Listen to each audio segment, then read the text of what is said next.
Lucky ஜாலியாக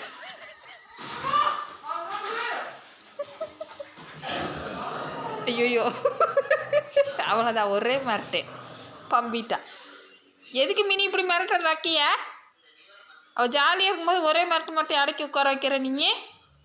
உனக்கு விளையாட பிடிக்கலன்னா கம்முன்னு இருக்க வேண்டியது தானே. அவளை மிரட்டி அங்கே பாரு, அவள் ஓடி போய் மூலையில் பயந்துட்டு ஒதுங்கிச்சு. ஜாலியாக இருந்துச்சு.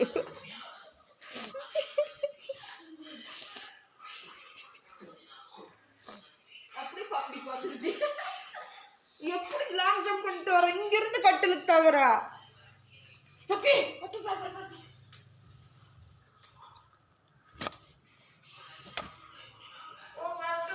இதை கத்திக்கிறேன், கத்திக்கிட்டா